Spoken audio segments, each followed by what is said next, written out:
So given that conversation and an openness to the intrusions of other people's thinking is really the best game in town for understanding what reality is and how to navigate within it, then you can see how non-optimal and ultimately dangerous dogmatism is. Now, dogmatism is just holding to an idea no matter what else comes into view, right? So there's nothing you can say to challenge this. I'm so, I'll talk to you about all this stuff, but over here, there's something that I care about, some proposition, some assertion that something is true that I care about so much.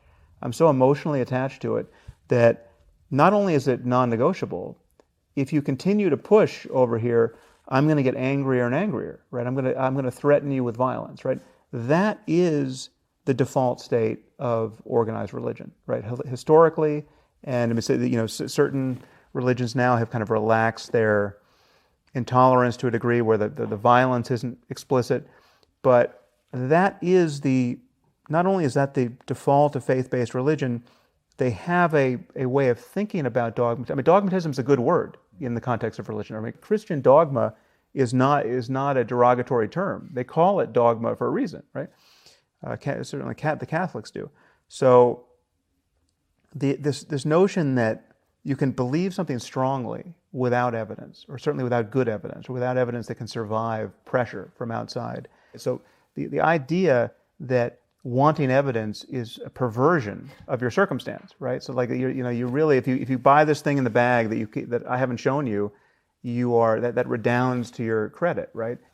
It's not true, because the experiential core of these religions, I mean, the experiences like unconditional love, say, those can be experienced. I mean, it's not that everything in our religious literature is untrue, but there's nothing that has to be believed on insufficient evidence to be explored. And so what I recommend here is that we really adopt a scientific attitude everywhere. We don't partition our thinking about reality where we say, well, here's the stuff over here where super important, but we can't think about it too rigorously, right? In fact, to think about it too rigorously is to corrupt it.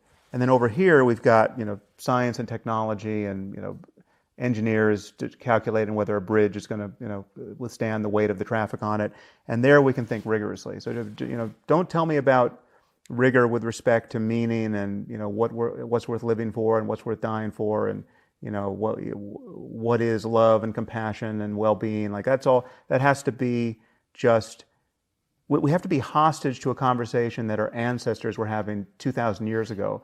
And we have to imagine that certain of our books were dictated by the creator of the universe to organize all that. But over here, let's get it all dialed in, because we really care about how our smartphones work, right?